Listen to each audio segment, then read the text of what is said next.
اللہ الرحمن الرحیم۔ یہ ریڈیو قطر ہے۔ اب آپ محمود احمد سے خبریں سنیے۔ ابتدا میں پیش خدمت ہیں اہم خبروں کی سرخیاں۔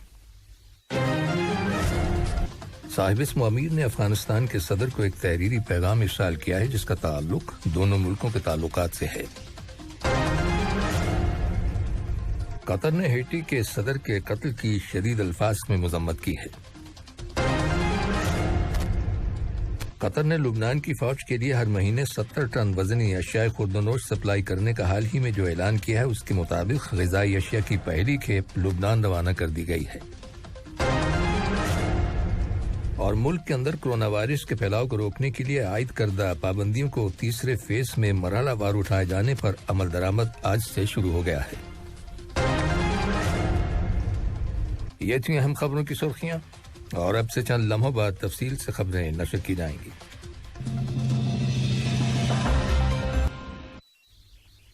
لیجیے اب آپ تفصیل سے خبریں سنیے۔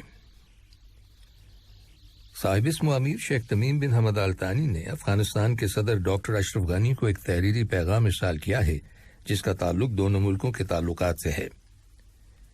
دہشت گردی کی روک تھام اور تنازعات کے تصفیے میں ثالثی کے کردار کے لیے وزیر خارجہ کے خصوصی ایلچی ڈاکٹر مطلق بن ماجد القحطانی نے کابل میں افغانستان کے صدر کے ساتھ ملاقات کی اور انہیں صاحب اسم امیر کا مذکورہ پیغام پہنچایا۔ ملاقات کے دوران افغانستان کی موجودہ صورتحال اور دوحہ میں ہونے والے افغان امن مذاکرات کے بارے میں تبادلہ خیال کیا گیا۔ اس کے علاوہ باہمی دلچسپی کے دیگر علاقائی اور بین الاقوامی معاملات بھی زیر بحث آئے۔ اس سے قبل ڈاکٹر مطلق بن ماجد القحطانی نے افغانستان کے اول نائب صدر امر اللہ صالح، دوم نائب صدر سرور دانش اور وزیر خارجہ محمد حنیف اتمر کے ساتھ الگ الگ ملاقات کی تھی۔ ان تینوں ملاقاتوں میں افغانستان کے موجودہ حالات اور دوحہ میں جاری افغان امن مذاکرات کے بارے میں غور و خوض کیا گیا۔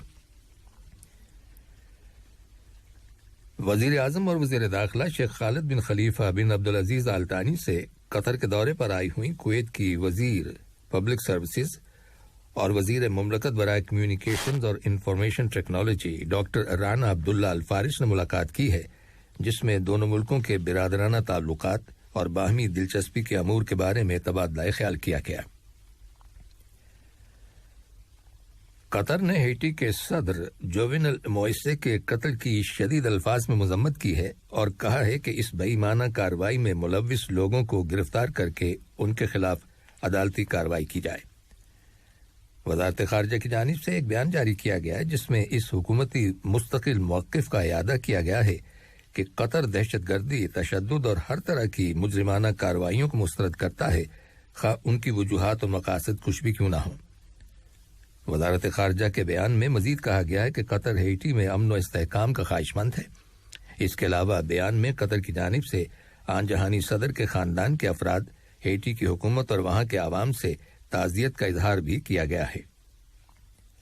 ادھر ہیٹی کی پولیس نے دعویٰ کیا ہے کہ اس نے صدر جوونل موئسے پر حملے میں ملوث 4 افراد کو فائرنگ کے دوران ہلاک کر دیا ہے۔ اس کے علاوہ پولیس نے 2 دیگر مشتبہ افراد کو، جنہیں کرائے کے قاتل قرار دیا گیا ہے، حراست میں لے لیا ہے۔ وزیر تجارت اور صنعت اور قائم مقام وزیر مالیات علی بن احمد الکواری سے امریکہ کی ریاست انڈیانا کے گورنر ایرک ہولکوم اور ان کے ہمراہ آئے ہوئے وفد کے ممبران نے ملاقات کی ہے۔ اس ملاقات کے دوران قطر اور امریکہ کے درمیان سرمایہ کاری، تجارت اور صنعت کے شعبوں میں تعاون کو فروغ دینے کے وسائل کے بارے میں غور و خوض کیا گیا۔ اس کے علاوہ دونوں ملکوں کے مابین تجارتی لین دین میں اضافے کے امکانات کا بھی جائزہ لیا گیا۔ وزارت داخلہ نے اعلان کیا ہے کہ قطر کے لیے ٹورسٹ اور فیملی انٹری ویزا جاری کرنے کا کام اس ماہ کی 12 تاریخ سے شروع ہو جائے گا۔ وزارت کا کہنا ہے کہ قطر میں زمینی، سمندری اور فضائی راستوں سے آنے والے تمام مسافروں کو وزارت صحت کے پروسیجرز اور ریکوائرمنٹس کو پورا کرنا ہوگا۔ ان میں وہ سب مسافر بھی شامل ہیں جو قطر میں اپروو کی گئی کرونا وائرس ویکسین لے چکے ہوں یا پھر وہ لوگ جن پر کرنٹین کی شرائط لاگو ہوتی ہیں۔ قطر نے لبنان کی فوج کو سپورٹ کرنے کی غرض سے 1 سال کی مدت کے لیے ہر مہینے 70 ٹن وزنی اشیاء خوردونوش سپلائی کرنے کا حال ہی میں جو اعلان کیا ہے، اس کے مطابق غذائی اشیاء کی پہلی کھیپ لبنان روانہ کر دی گئی ہے۔ یہ امدادی سامان قطر امیری ایئر فورس کے طیاروں کے ذریعے روانہ کیا گیا ہے۔ دوحہ میں لبنان کے سفارت خانے کی چارج دی افیئرز یعنی ناظم الامور فرہ برے نے اپنے ایک بیان میں قطر کی جانب سے ان کے ملک کو دی جانے والی مسلسل امداد کے لیے شکریہ ادا کیا ہے، خاص طور پر لبنان کی فوج کے لیے فوڈ سپلائی کو سراہا ہے۔ ان کا کہنا ہے کہ قطر کی جانب سے مسلسل مدد کا لبنان کی حکومت اور عوام خیر مقدم کرتے ہیں۔ قطر کی کابینہ کے گزشتہ اجلاس میں کیے گئے فیصلے کے مطابق ملک کے اندر کورونا وائرس کے پھیلاؤ کو روکنے کے لیے عائد کردہ پابندیوں کو تیسرے فیز میں مرحلہ وار اٹھائے جانے پر عمل درآمد آج سے شروع ہو گیا ہے۔ کابینہ کے فیصلے کے مطابق سرکاری اور پرائیویٹ سیکٹرز کے وہ تمام ملازمین جنہوں نے کورونا وائرس کی ویکسین ابھی تک نہیں لگوائی یا وہ افراد جو کورونا وائرس میں مبتلا ہونے کے بعد صحت یاب ہو چکے ہیں، ان کے لیے ہر ہفتے کورونا کا فاسٹ ٹیسٹ کرانا ضروری ہوگا۔ تیسرے فیز میں پابندیوں کو اٹھائے جانے کے پروگرام کے تحت metro services, public transport services, private boats, restaurants اور کیفیز جن کے پاس کلیئر قطر سرٹیفکیٹ ہو، gyms, training clubs, spas, barber shops اور بیوٹی سیلونز میں میکسیمم کیپیسٹی کو بڑھا کر 50% کر دیا گیا ہے۔ اس کے علاوہ چھوٹے بچوں کی سنیما گھروں میں انٹری کی اجازت دے دی گئی ہے۔ یہ خبریں ریڈیو قطر سے نشر کی جا رہی ہیں۔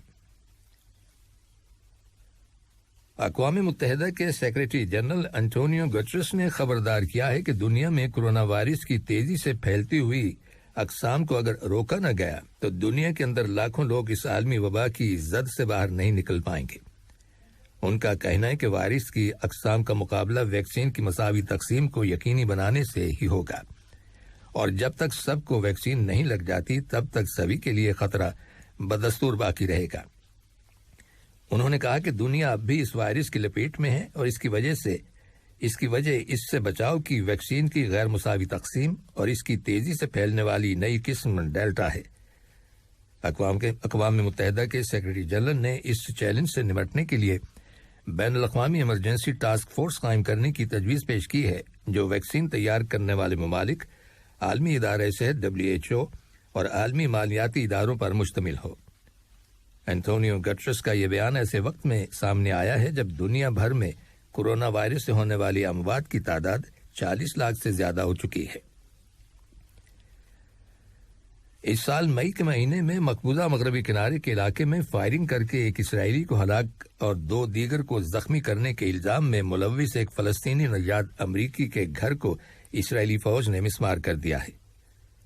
ادھر القدس میں امریکہ کے سفارت خانے کا کہنا ہے کہ ایک شخص کی کسی حرکت کی وجہ سے پورے خاندان کی رہائش گاہ کو مسمار نہیں کیا جا سکتا۔ سفارت خانے نے تمام فریقوں سے کہا ہے کہ وہ یک طرفہ کارروائی سے گریز کریں تاکہ کشیدگی بڑھنے نہ پائے اور فلسطین کے تنازع کے 2 ریاستی حل کی راہ میں رکاوٹ پیدا نہ ہو۔ عراق کے دارالحکومت بغداد میں امریکہ کے سفارت خانے پر راکٹوں سے حملہ کیے جانے کی خبر ملی ہے۔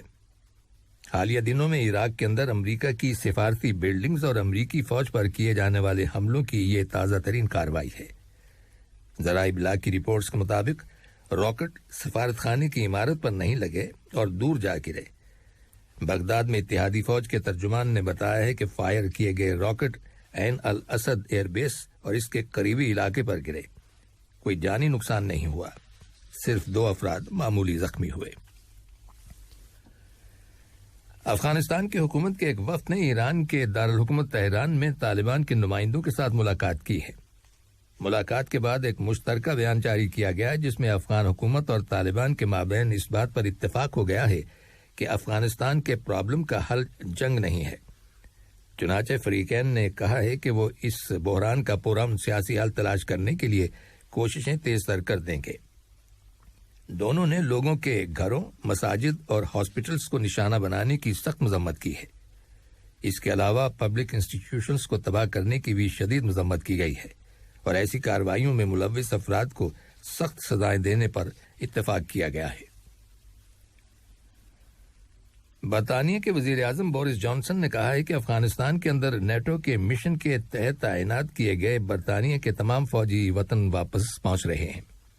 اپنے بیان میں وزیر اعظم کا کہنا ہے کہ برطانوی فوج کا افغانستان میں